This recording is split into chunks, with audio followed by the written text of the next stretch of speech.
Fala galera, aqui Viver Dividendos. Vamos trocar uma ideia aqui hoje sobre BDC. Nós vamos falar sobre como avaliar uma BDC, ou seja, a gente saber se essa BDC está cara ou está barata. Se o preço dela que está lá no mercado, na bolsa de ações, se vale a pena comprar pelo preço que está lá. E a gente tem um indicador muito legal, muito importante para a gente poder tirar essa conclusão. E é isso que eu vou mostrar para vocês aqui.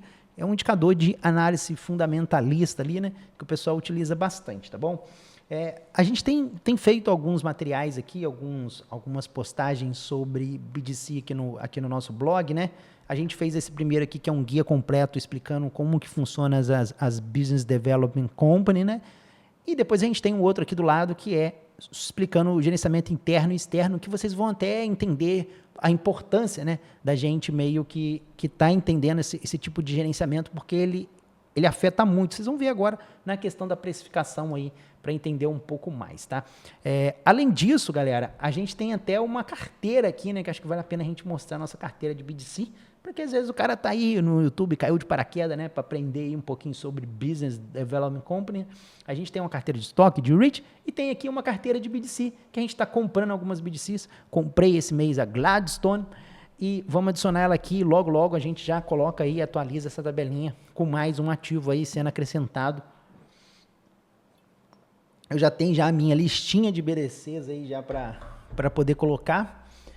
E vamos lá então, vamos lá, sem mais delongas, né? Galera, é o seguinte, quando a gente avalia uma ação na Bolsa de Valores, né, você vai usar, quando você está analisando uma ação fundamentalista, né, você está usando determinados indicadores. Quando você vai analisar um REIT, por exemplo, você vai usar outros indicadores. A mesma coisa é na avaliação, entendeu? Então, tem determinados tipos de ativos que eles vão ter nuances um pouco diferentes, né? Então, quando você vai avaliar uma ação, geralmente, você vai, vamos lá, você vai pegar e vai falar lá assim, pô, Viver, eu uso PL, né? Eu vou falar que eu também, quando eu era júniorzinho lá na Bolsa de Valores, né? Tinha acabado de entrar, eu via muito pessoal na internet falando, pô, o PL tá alto, o PL tá baixo. E aí eu ficava assim, cara, se tá todo mundo usando esse tal de PL aí, eu vou avaliar minhas ações também por esse PL. E aí eu ficava achando que isso daí era o jeito certo, né? Até que à medida que eu fui avançando na bolsa, aprendendo um pouco mais, eu fui entendendo que, tipo assim, pô, quando você vai avaliar uma ação, você tem que... uma ação, geralmente, ela vai crescendo, né? Se você for olhar ali a cotação, que você vai vendo a receita dela, o lucro vai crescendo. E aí, meio que, o que acontece? Os caras, geralmente, projetam lá o quanto que ela vai ganhar, né? Então, você tem que jogar uma projeção de crescimento ali. Obviamente, né? Se você tiver numa ação do tipo de crescimento, né? E aí você vai jogar uma projeção de crescimento ali para você ter uma ideia de quanto que está valendo esse ativo ali no mercado, se ele tá abaixo do preço, está justo você comprar ele. E aí tem um método que a gente usa no caso das ações e no caso dos REITs, que é esse aqui, ó, DCF, que é o fluxo de caixa descontado, beleza, galera? A gente tem até um outro aqui que a gente usa, o DDM, né, que é o Dividend Discount Model, que também é um pouco parecido com o DCF, tá? Mas aí é mais para ações com dividendos crescentes, tá? Usar o DCF é o meu cálculo favorito ali para analisar ações. Não quer dizer que você não tenha outras maneiras de fazer o valuation, né, desses ativos. Você tem que procurar aquilo que funciona para você, porque você tem determinados ativos que vai encaixar melhor um ou outro, entendeu? O que você não pode usar é, por exemplo, um PL ali. Por quê? O PL é o preço sobre o lucro que passou para trás. Ninguém quer comprar o lucro para trás, a gente quer comprar os próximos lucros. Então, por isso que você não pode usar o PL, porque o PL você está pagando um preço do passado, entendeu? O PL é bom para você ter uma ideia, por exemplo. Poxa, eu quero analisar a empresa, o quanto que ela estava valendo em 2000, por exemplo, em 2010, em 2015, por aí vai, 1900 bolinha. Então, aí você vai usar o PL, porque, tipo assim, era um ponto específico no passado, quanto que ela estava valendo naquele momento. Mas se você for comprar ela hoje, você tem que fazer essa projeção, porque o pessoal que está comprando, eles estão comprando o futuro. Eles estão comprando o próximo dividendo, o próximo crescimento da cotação. É por isso que o cara está comprando, entendeu? O cara não está comprando porque lá atrás foi bom, entendeu? Obviamente que lá atrás tem um background que vai te sustentar a sua tese para o futuro, etc e tal.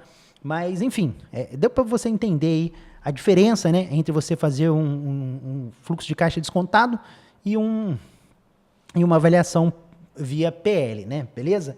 E aqui, galera, a gente nas BDC, a gente usa o preço dividido por patrimônio líquido. Ele é bem parecido com o PL. Mas ele deve estar falando assim, pô, mas por que na BDC você vai usar isso, Viver? Porque é o seguinte, galera, quando você está avaliando uma BDC, cara, ela não tem uma projeção de crescimento igual uma ação tem, entendeu? É um pouco diferente a dinâmica das BDC, entendeu? Elas têm uma taxa de crescimento muito baixa, você vai ter o retorno, mais dos juros daquele empréstimo que foi feito, né? Se você não conhece uma BDC, assiste o vídeo lá sobre como entender, né? Tipo, um resumo aqui, né? Um guia de como entender aí o que é uma BDC, né? Para você poder ter uma base. Mas são basicamente fundos que emprestam dinheiro, recebem um juro e passam esses juros para a gente como dividendos, né? Então, galera, você tem essa pegada aí de você ter um ativo que não tem uma linha de crescimento muito alta. Então, quando você tem uma situação parecida, o que a BDC vale? A BDC ela não é um ativo que nem tem... Por exemplo, se você for analisar uma Microsoft, por exemplo, você vai lá, você vai pegar a maioria das empresas de software, ela tem um intangível muito alto. O que é um intangível? É aquilo que não está ali palpável, entendeu? Tipo assim, esse teclado aqui, ele é um ativo tangível. Tipo, ele está aqui, ele existe, dá para a gente, vamos dizer, liquidar ele e tal. Um ativo intangível seria, por exemplo, a minha capacidade de produzir código-fonte aqui para programação. Isso é uma coisa que é no mundo das ideias, entendeu? Então, você tem muito disso. Então, por exemplo, vamos pegar o exemplo da Coca-Cola. A Coca-Cola, ela é uma empresa que tem um pouco dos dois também. Então, você vai ter ali os maquinários da fábrica da Coca, o caminhão da Coca, os produtos ali, o estoque da Coca, isso é tudo tangível. Quando você fala da marca Coca-Cola, ela é intangível. Você não pode pegar a marca da Coca, mas você sabe que a marca existe, você sabe que a marca da Coca-Cola ela tem um peso muito grande. Você estampa a marca da Coca em qualquer coisa, você vai ganhar dinheiro com isso. É o poder da marca dela. Então, isso é um intangível, beleza? Então, quando a gente fala de BDC, ela vale basicamente o patrimônio líquido dela, que é o que ela tem ali, é o valor do papel dela ali, né? Daqueles empréstimos que ela fez, né? Daquelas notas de empréstimo que ela tem com as outras empresas. Então, se você fez um empréstimo lá, sei lá, de 100 milhões, ele te rende tanto, eles vão avaliar aquele empréstimo e é aquilo ali que vale. Não tem muito que você não vai pagar mas eu emprestei pro fulaninho que ele tem um cabelinho pintado assim, então deve valer mais. Não existe isso, é o empréstimo, vale a mesma coisa. Entendeu? Então eu tentei explicar aqui para vocês, o que é o patrimônio líquido. Por quê? Porque o principal indicador para você saber se uma BDC está cara ou barata é esse camarada aqui, o price dividido pelo book, que é o preço dividido pelo patrimônio líquido da BDC, beleza? Então, quando você pega o patrimônio líquido e divide pelo preço, você tem um indicador que ele pode variar ali 1, alguma coisa ou 0, alguma coisa para trás. Eu peguei 4 BDCs aqui para a gente poder ter uma ideia, né? E aqui a primeira, a gente pega a ARCC, que é a Ares Capital, que ela tem um price to book, né? Que às vezes a gente abrevia para PB, né? De 1,04. Isso significa o quê? O que isso indica, esse 0,4? Significa que nós estamos pagando aí 4% a mais do que vale aquela BDC, né? Que vale aqueles papéis ali, né? Porque você vai comprar o que vale o papel, entendeu? Então, vamos supor que a BDC falasse assim, acabou nossas operações, vamos liquidar e vamos devolver o dinheiro para a galera. É aquilo que vale no papel ali, entendeu? Então, assim, a gente meio que avalia essa BDC por isso, né? Então, quando você pega ali, por exemplo, uma GBDC, né? Que é isso aqui, acho que é Golup, né? A GBDC, ela está como 0,98, né? Ou seja, aí significa que ela está 2% mais barata. Se o número tiver abaixo de 1, significa que a gente tem um desconto. Significa o quê? Se a gente comprar a GBDC, a gente está pagando 2% a menos do que ela vale hoje, entendeu? Do que o patrimônio líquido dela hoje, né? A BDC, vale lembrar que a maioria das BDCs não tem diferença entre o tangível e o intangível que eu expliquei para vocês, tá, galera? Mas essa Golub, ela tá com 2% de desconto. E aí eu vou pular a Main ali um pouquinho, que é Main Street, e vou para essa OXSQ. O que essa BDC está falando? Ela é 1,17, entendeu? Significa que ela está 17% acima do que ela geralmente valeria, entendeu? Então você tem essas diferenças. Então quando você vai saber se uma BDC está cara ou está barata, você já vai logo lá no price to book dela para poder saber se ela está assim com valor justo, né, para se comprar, né? E aí é o seguinte, você tem a Main aqui, você fala assim, pô, Viver, então essa Main aqui tá muito cara, porque ela tá com 1,68. Você normalmente pensaria assim, pô, então eu vou pagar 68% a mais quando eu comprar essa Main. Eu não vou comprar essa Main não, porque ela não vale isso, porque eu vou pagar muito caro. Ninguém quer pagar muito caro por um negócio, né? Se você tem um carro que vale 100 dinheiros, você vai pagar 168 dinheiros para ele, por quê? Bom, aqui tem um ponto, por quê? Essas BDCs, essas três que eu te mostrei, elas são BDCs com gerenciamento externo, ou seja, é uma outra empresa que gerencia elas. E tem algumas BDCs que ela tem gerenciamento interno, que é o caso da Main. A Main, ela tem uma equipe lá própria dela, a própria BDC já tem uma equipe pronta ali que vai fazer a gestão toda da BDC, beleza? No caso dessa BDC, apesar dela estar com 68%, quando for uma BDC de gerenciamento interno, se você for esperar ela chegar em 1, você nunca vai comprar. Você nunca vai pingar no seu radar uma BDC de gerenciamento interno, porque elas geralmente ficam com um percentual mais alto mesmo de avaliação sobre o patrimônio líquido, entendeu? Por quê? É assim, cara, é o mercado. Eles sempre vão pagar um prêmio por essas gerenciadas internamente. O que geralmente eu faço nesse caso? Eu pego aqui uma média histórica aí de PB, né, de price pelo patrimônio líquido, né, dessas BDC internas, né, e eu tiro uma média ali. Então, se a gente for ver aqui, a nossa média dos últimos 10 anos da Main foi de 1,59. E aí ela está hoje com 1,68. Então eu sei que, tipo assim, a média histórica dela, ela ainda está um pouco caro, né? Vamos dizer assim, ela não está abaixo da média histórica de preço pelo patrimônio líquido, entendeu? Então, e olha, com 1,59 ali, deu uma caída porque a gente pegou ali uma crisezinha ali no meio do caminho, né? Mas isso aí é só para vocês terem uma noção, tá, galera? Então, o que você faz? Você vai e faz essa análise aí, esse comparativo quando ela é interna. Aí você não vai usar a formulazinha de tipo, pô, tá mais que 1, então tá cara. E aí é o seguinte, pô, mas qual é o limite, então, ô Viver, para a gente poder saber se aquele número lá, igual, por exemplo, se você for pegar a RCC aqui, a Iris Capital, 1,04 para mim ela não tá cara. Mas você fala assim, pô, mas você vai pagar 4% a mais? É porque, geralmente, essa BDC, é muito difícil você conseguir pegar uma BDC com 0,98. Ela vai, se você for pegar ela com 0,98 ali, ela vai ter algum probleminha, ela vai ter alguma coisinha ali que você precisa ficar atento, entendeu? Porque não tem lanche grátis, meu amigo. Não tem lanche grátis. Você não vai achar uma BDC com 0,80, por exemplo, de preço pelo patrimônio líquido.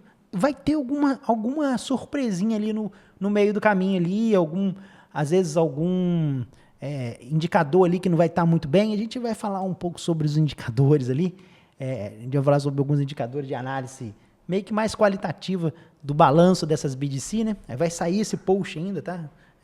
Acho que eu devo fazer mais umzinho só sobre os micros detalhes antes de fazer, porque eu tentei explicar. Eu tinha jogado esse conteúdo lá nesse post, que era um post parecido com esse aqui que a gente fez do banco, né? Para quem aí, ó, fala assim, pô, Viver, como é que analisa banco, né? A gente tem um post aqui, que é esse aqui, ó. Indicador de análise fundamentalista de banco, ó. Tem todos os indicadores para você analisar um banco aqui, cara, ó, do começo ao fim. Pá, tem tudo ali. E aí, cara, eu tô fazendo um post desse para BDC, só que ficou gigante, né, ó. Isso aqui é muito grande, esse post, entendeu? Então eu tô meio que tentando dividir ele em alguns aqui para não ficar muito longo, né? Até o vídeo vai ficar grande. Mas e aí? Vamos lá. Voltando aqui. a gente precisa de ter uma métrica. Aí eu vou falar, é uma coisa pessoal, isso daí pode ser que daqui a um tempo eu mude, entendeu? Diminua, aumente esse meu range aí.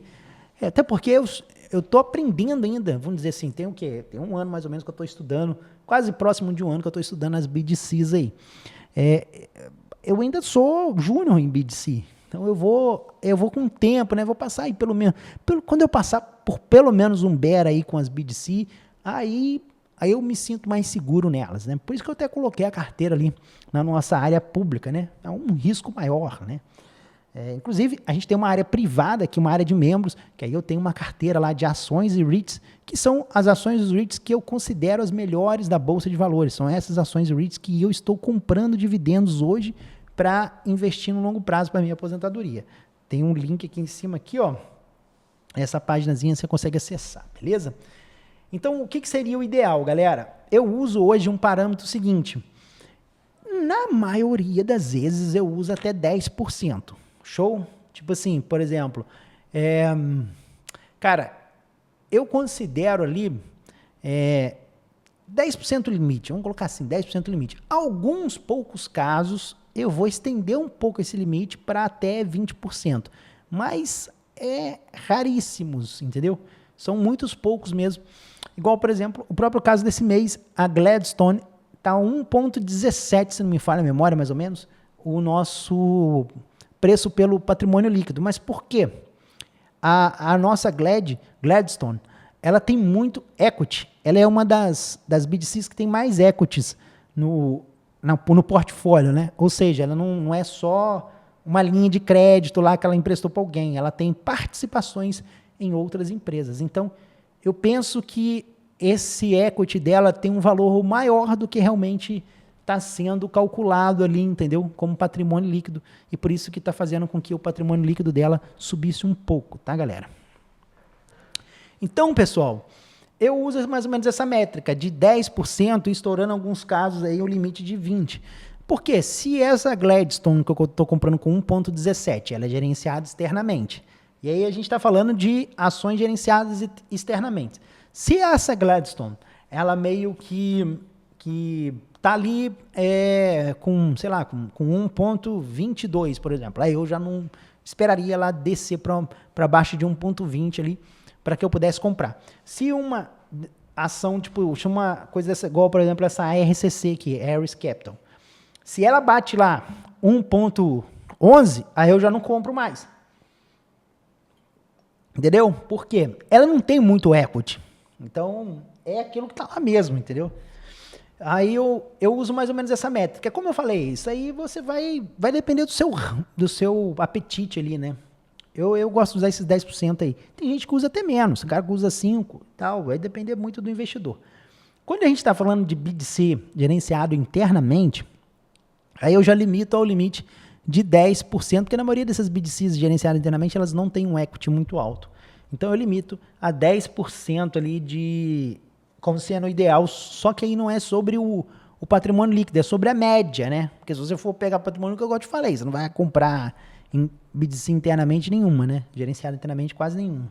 Então eu pego ali a média histórica ali dos 10 anos ali naquele momento e vejo se está 10% acima, 10% abaixo, e aí eu vou decidindo o quanto que eu vou comprar. É o meu parâmetro agora no momento. Como eu falei, pode ser que isso daí altere mais para frente. Mas a ideia aqui desse vídeo era isso, galera, trazer um indicador mais importante para você saber se essa BDC que você está comprando, ela está cara, está barata, se ela está no valor justo, e aí você meio que ajudar você a tomar essa decisão, sempre analisando com a ótica da análise fundamentalista, olhando os números, olhando o balanço dela, olhando aqueles números ali provenientes desse balanço ali, e linkando ali com a cotação e tal, que é o que a gente está fazendo aqui, para saber se essa BDC vale ou não esse preço aí, beleza? Então é isso, galera, vai acompanhando aí que a gente vai postar mais conteúdo sobre BDC aqui no nosso canal, né, no nosso canal e no nosso blog. E a gente agradece você ter ficado até aqui. Espero que isso tenha enriquecido você aí nos seus conhecimentos sobre Business Development Company.